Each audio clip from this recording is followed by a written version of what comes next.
This week we're going to be moving workshop, painting a bit more scenery and making some rocks. I've moved the railway out into my new workshop. It's a lovely space that my wife very kindly offered to let me use. Husbands out there can read into that message, whatever you want. So here we are. I've got a little bit more space, but it's a little bit colder out here and a bit more inconvenient. But anyway, we've got a lot of space, so that'll be useful. So we're going to start on some new work. I've got a bit of painting and some other things to do. So I'm going to mark around the bridge with a pencil.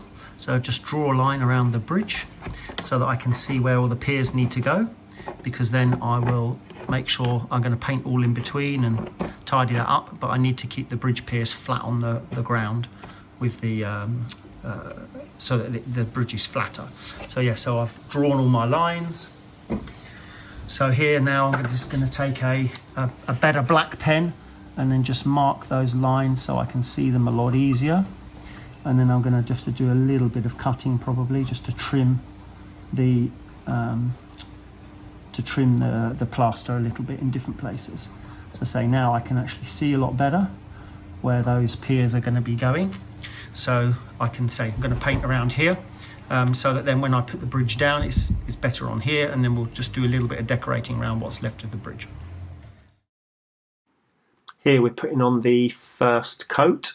So we've got it's just a sort of a darker brown.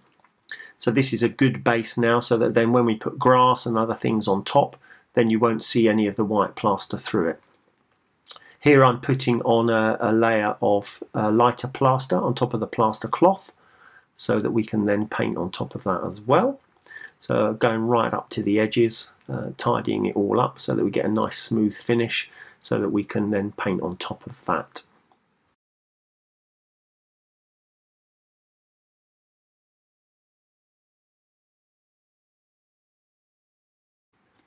Covering up that backdrop behind the bridge with a layer of green. So again, later on when we put on the grass and bushes and things, then you'll only see the green underneath, just in case there's any gaps.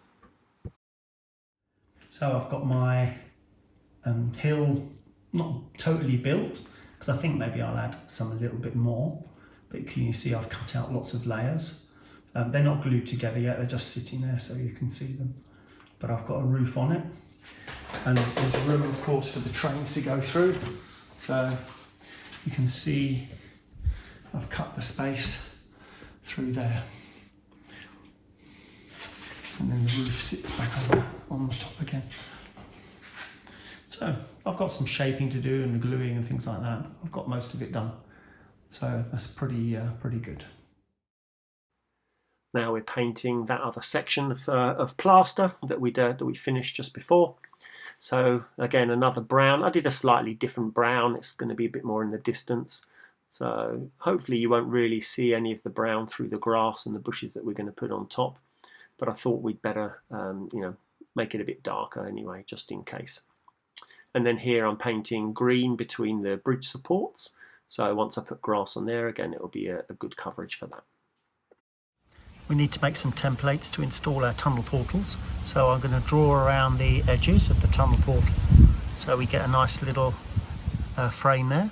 I'm then drawing nearly 1 centimetre inside, so that when we cut it out, the tunnel portal is smaller than the actual, can you see? So the wood will be smaller than the tunnel itself, so you won't see the wood when the train goes in. And I'm going to use a saw now. You've seen this saw before. I'm going to use this little saw to cut it out so we can make a little frame to put the tunnel portal on, and then I've got to make 8 of them.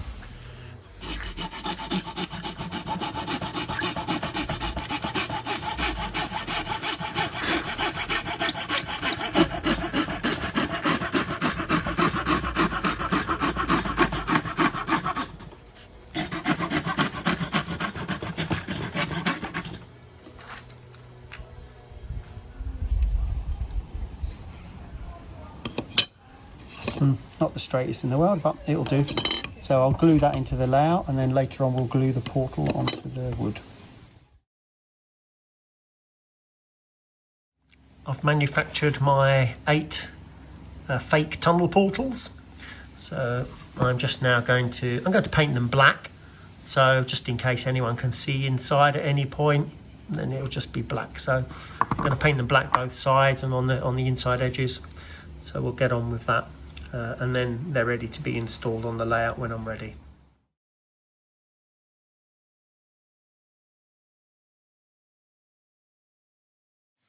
Well, we've got some gaps under here. We talked about those before. So I am going to screw up some paper and push the paper underneath so we can get some support under there.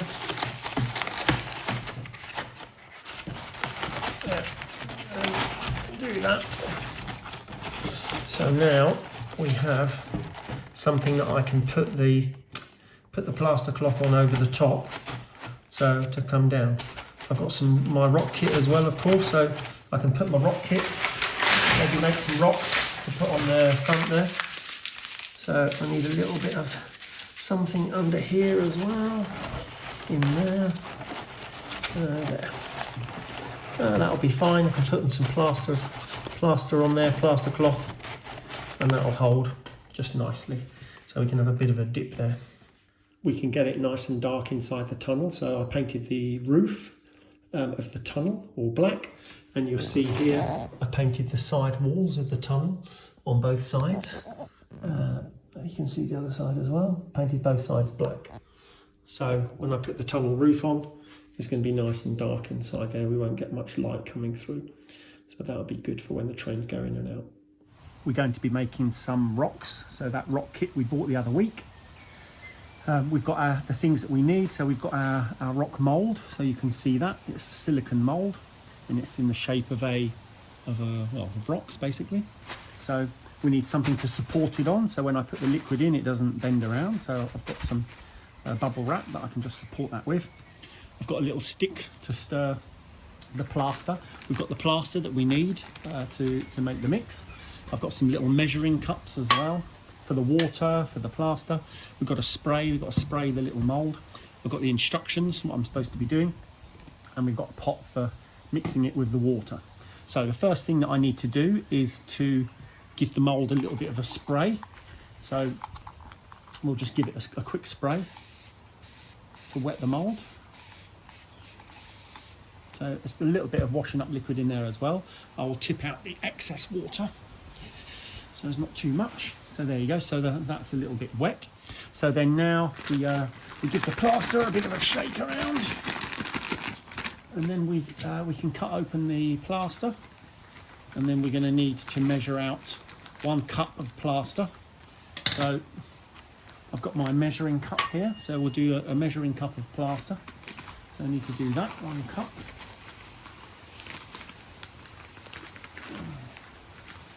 So that's 1 measured cup of plaster.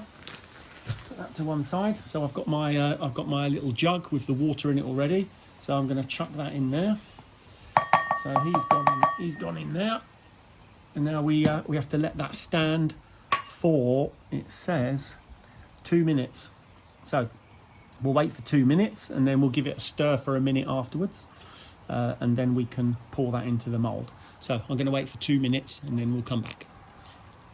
Now we let that stand for 2 minutes. So now we're going to give it a mix around for 1 minute. So you can see the plaster is quite nice and gooey. It's already, the water's soaked into it quite a bit. So we're going to give that a good mix around. So now I can get rid of that. And then now we're going to pour that into the mould. So I'm going to do the little mould first, and then we'll do the big one afterwards. So you can see, it's a little bit slow to go in. We'll get it in there. He looks pretty good. And then we'll do the big one. Now with the big one, we can fill up from the bottom. So if it doesn't even quite get to the top, that's okay, because we can still mould it like half a rock. It's not a problem. So that looks like that's going in okay. There's some over here.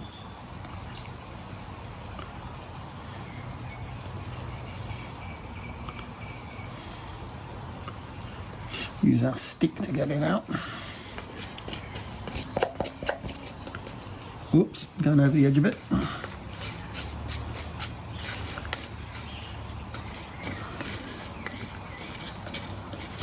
Okay, that's all of that out, pretty much.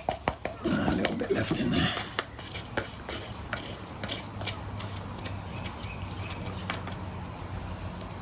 And then where we can smooth it in a little bit to the mould. Into here, up to that bit of the mould, and there. And yeah, there we go. Okay. And then now we leave this for 40 minutes to set. Get that into the edge.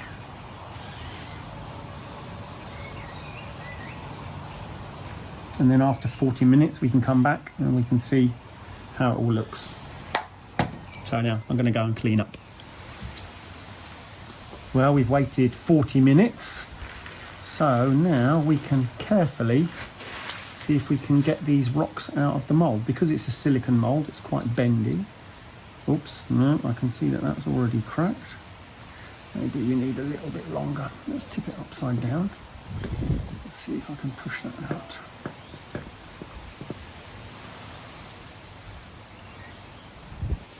There you go. Oh, there's one. And then the other one's cracked a little bit. Oh, there you go. Well, so we have got one little rock that is nicely made, and then we've got a big one. So yeah, you can see the big one. So now I can use a paintbrush and just sort of brush it over a bit, get any loose bits off.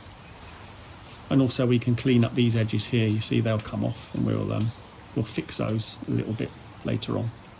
So that's quite nice. Even this little piece of rock that broke off, I can even use that if I want to, even though it's a little tiny little piece.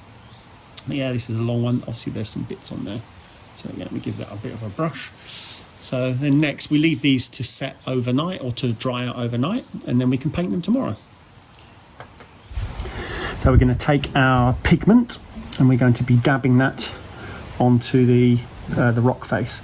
So the lightest colour first, and we're going to dab about 1/3 of the rock face, letting it run down sometimes. So it's okay if you run down.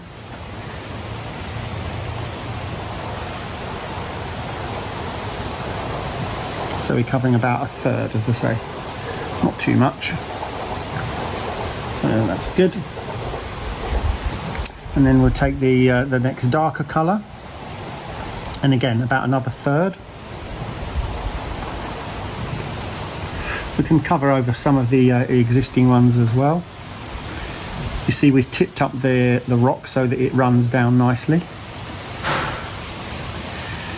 I'm going to do some up here, down here.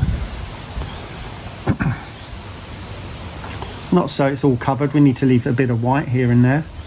So that's fine. So there is a lot of that colour. The colour's soaking in already because the plaster is quite porous. So, and then now finally we're going to do the black.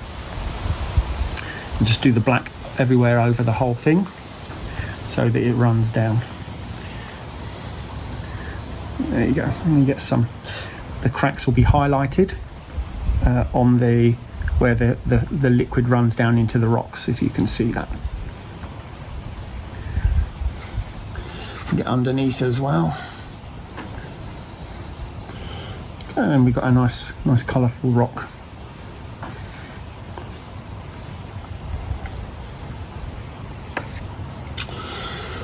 So there you go, another coloured in rock. Here are my finished rocks ready for putting on the railway. I'm quite pleased with how they've come out. Maybe they're a little bit light. I could have made them maybe a bit darker, but I can always darken up some paint again and put something else on. But yeah, I'm quite pleased with how they've turned out. I'm very happy. Well, I hope you've enjoyed this week's episode. We'll see you next week.